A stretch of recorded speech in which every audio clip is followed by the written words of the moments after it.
Hello everyone, this here is the LEGO City train station for 2022. I bought it for its retail price of $100 US and built it live over on Twitch. Officially 907 pieces are used to put together all of this stuff here, and it comes with 6 minifigures. I'm going to, of course, first focus on the main thing, the train station itself that gives the set its name. This has 4 sections of standard 16 stud long straight track, just the regular plastic ones in dark bluish gray, plus 2 of these ramps that allow you to easily put a piece of rolling stock onto the tracks that was first introduced in Hidden Side some time ago. You also get ramps for cars to go across, cars, trucks, and etc. for a rail crossing here, which is otherwise built up with pretty standard pieces, nothing too specialized like they used to do. This is a 16 by 16 road plate here for compatibility with the existing system, and like I said, just the rest of your track goes out there. There's the other ramp. From this side of the platform, this is a little bit of waiting space and also a ticket machine or ATM machine. I'm assuming it would be a ticket machine. Really nice use of the 2x2 45-degree tiles there to form a nice little mosaic. I just really like the colors there.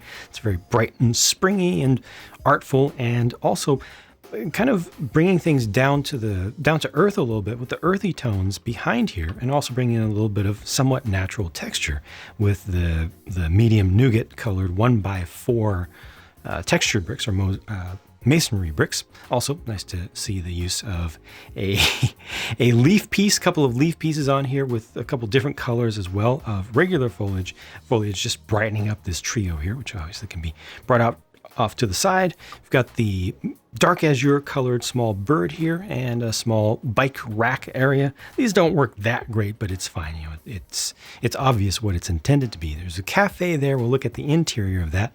Another place to buy tickets over there, which I guess is for a little bit more long distance travel, because generally this is used for a short distance ticket machine, that design there. And then also up above, they've got a little control booth for an operator who would be in charge of the train system and, you know, tracking where they are and communicating out to the train engineers. This uses sticker. Just about everything that you see in the set that's a decoration is done with a sticker. The teal colored stickers don't perfectly match the color of the bricks, but it's not too bad. It's not too far off. A cat has been found, and that is a cat that you've seen. Well, it's the design of cat that you've seen elsewhere, and there's particularly one that is often getting lost and stuck in trees around the LEGO City. So there's your ticket booth, and they've just got the little pin pad there and a single ticket, so a person would be behind that, and it's also doubling as the cafe, so it's kind of a 2-in-1. So back here, employees would be in this space, and then customers would come in from this side or from this side. So this is the cafe side over here, and they just have a very, very simple and very small build for a coffee machine there. Super small, fits within a 2x2 square at its base, and I think it's a good use of space, and this leaves enough room for at least a couple of employees to be working the counter. And speaking of the counter, on the cafe side, they have a nice use of the rounded windscreen, the 2x4 rounded windscreen, 1 brick high with a croissant behind it. Upstairs, the train, I'm going to call it traffic control booth, has just a single seat in tan and a couple of printed tiles back there and a spot for the all-important coffee mug. Also notice that all of these roof areas, including the one at the very top, are done with sideways building, and they let plenty of light in because all those windows are there. Zooming back out, I think it's important to point out that this is the main access for customers to get to the platform. So it's a wheelchair accessible ramp. They do have just studded surfaces everywhere, but I think that's better than tiled surfaces everywhere, because this allows you to attach minifig feet there. And if you want to have a wheelchair going up there or somebody with a bike or something, you can just put a single piece down to hold them, to keep them from rolling back. And it's definitely better to have more studs than too few of them, in my opinion, for spots where minifigs could go. The only thing that's missing here access-wise is a way for employees to get up to this level here. Here's how it looks with the latest passenger train, and it does not surprise me at all that these do not fit together. The train itself, even as short as it is with just 2 cars, is just so much longer, and that's because in real life train platforms are ridiculously long, and accommodating even model trains in a semi-scale way is really, really difficult. Now, in real life, there are some passenger train station platforms that are much, much shorter than the trains that they service. And what they do on those lines is just instruct well in advance of reaching the station. They instruct passengers that entry and exit will be from such and such of a car, or such and such between, let's say, cars 1 and 3 or something like that. So in a case like this, the train would stop here. It is blocking the road, and that's just how it would be. And passengers would walk from the rear car into the front car, and then they would disembark from there, or they would also get on from there. And if this car is full, then they would walk back inside of there. So you're kind of limited to realistically using a single car at a time on the platform. And just while I've got this here, the gap though, mind the gap. The gap is huge. I think that's a larger gap than they've had even before. And I think that's entirely excessive. Can you imagine? That's 3 studs right there. It's ridiculously significant. Fortunately, it's very easy to mod this to bring everything up closer, but that's just one thing that I think the designers aren't getting right here. It is important to have more space than needed instead of too little, especially for folks with small layouts who are going to want to have a turn near this, like have a turn down near the end over there. And you need to deal with the overlap and the fact that the cars will start to overlap towards the inside and everything. But this is just too much in my opinion. I'm assuming that they know what they're doing, that they had a reason for that, but that's the one thing that I don't like design-wise about this set. I do like this bus build though. This is clean. This is nicely done. Lots of windows, black all through so that you don't see the boundaries between them too easily. You've got the easy access here. You've got even easier access here thanks to the double doors with the trans black or trans dark brown color. You can see the seats in there. You can put at least 5 seated passengers in there, plus a driver, plus it has access for a wheelchair to go inside. So that's all good. The entrance point is low enough. It's not a huge step. I wish it was a little bit lower, but it's not bad. I like the design of the front. It looks very clean and very modern. Very, very modern. Very modern, very Euro as well. The tires stick out a little bit, but that really doesn't bother me. This is not a high-end collector set and collector design, so I'm really, really satisfied with this. And it has the bonus on the back of a pickup point for a bike, so you can easily just stick a bike right there, and that just is held in place simply, and you just pick it off, so you don't really have to attach it there. So that's a very nice design. And we also have these little spots where you can easily get your fingernail under there and pull off these roof sections. Don't really need to use that, I suppose, but you can to give you easier access to the inside to put figures in there. So, it's got good accommodation for minifigures. It's got good accommodation for us huge figures as well. And it looks good. I like it. Can't ask for more. The maintenance truck has a very throwback vibe to it. It feels very 2010-ish to me. I'm pretty sure that I've at some point reviewed a set that had a truck that was like this in orange and everything for maintenance around railways. But you know what? That's okay as long as it does what it's supposed to do, and it does. It's got the little cherry picker boom here, which is able to, you put a person in there, they can go around, they can do work on overheads if Lego only did overheads. But usually what they have you do with these is change out light bulbs in overhead lights, which the platform has a couple of, and then they've got a couple of attachments on the back for minifig accessories, for tools and things. You've got this as well for doing a little bit of cleanup, which is fun enough. Extra spots on the back in the bed for things to be attached, so that works out well to me. And it is designed to actually go on rails very easily. So bring that down. Bring this down as well, and it's good. I think one more. There we go.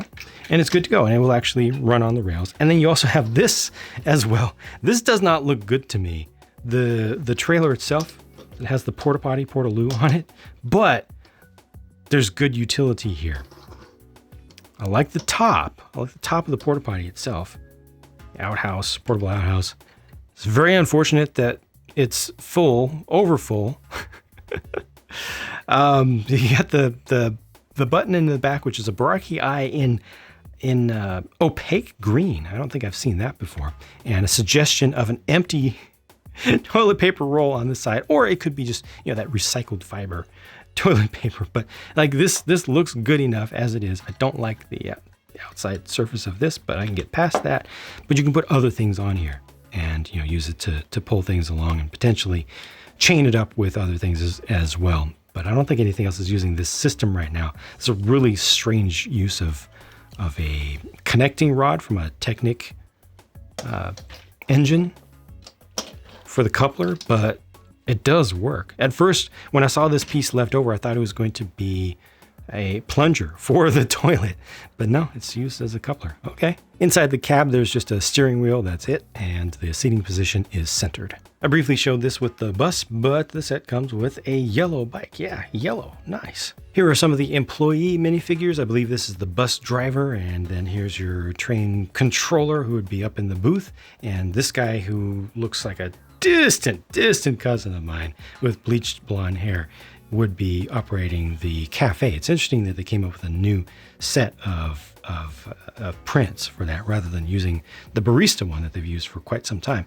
Got some nice depth suggested there. I would like to see that be a constant. I would like to see that be the new standard, but different designers, different graphic designers do things differently. I would really like to see some consistency there, personally. Underneath, no alternate face there, one alternate face there, and of course none for this. However, there is one alternate thing for the guy on the right in the form of this dark azure biking helmet, because that is intended to be the owner and operator of the yellow bicycle, so bike to work. Finally, here's the operator of the maintenance truck with the nice bright neon yellow color, vibrant yellow color for a hard hat and a pretty good color scheme. I like the high-vis color scheme here with the teal for the torso. Nice torsos for all three of these though, including this one over here with the two different colors of arms. And yeah, I just think this is good stuff. Also notice that this is a male figure finally with a either hearing aid or cochlear implant there to match the female one that they had done a year or so ago. And underneath here, you got one alternate face and that one as well. Finally, these are the leftover pieces, including a green Baraki eye piece there. And this is what the sticker sheet looked like. This did not feel excessive with the number of stickers to me for the amount of stuff in the set.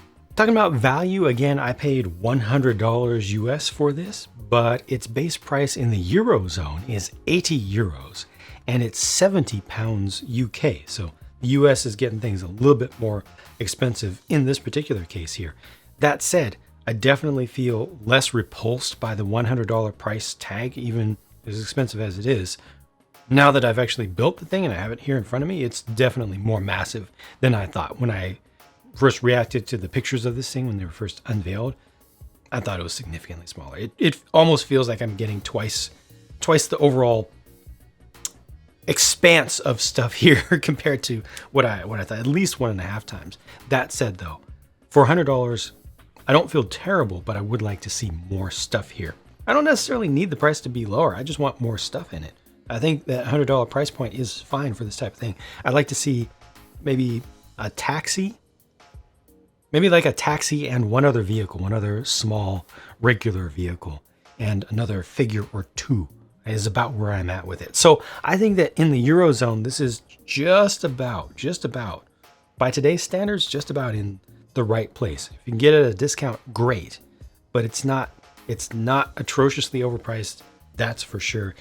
And most importantly, it has a lot of good stuff. A lot of the stuff that is here is good for the amount of stuff that you're looking at. So I don't just consider, number of pieces, price to part ratio, those are almost arbitrary. I don't just consider volume of stuff.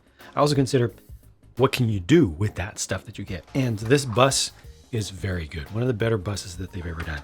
This platform is expansive. One of the biggest train station platforms they've ever done. And the design here, it looks good. It's pretty accessible. I like so much about this. The figure selection is nice. The truck is okay. The porta potty is nice, but I just can't get over the studded surface. It's just too studded. I'm not afraid of studs either, But all in all, pretty good set. Would definitely like to see it at a little bit of a discount in the US especially, but elsewhere, I think it's all right. So I'm pretty happy with this overall. Thank you very much for watching. Hope you enjoyed this. Hope this helped you to come to your own conclusions about value on this and whether you want it or not. And I'll talk to you again soon. Bye for now.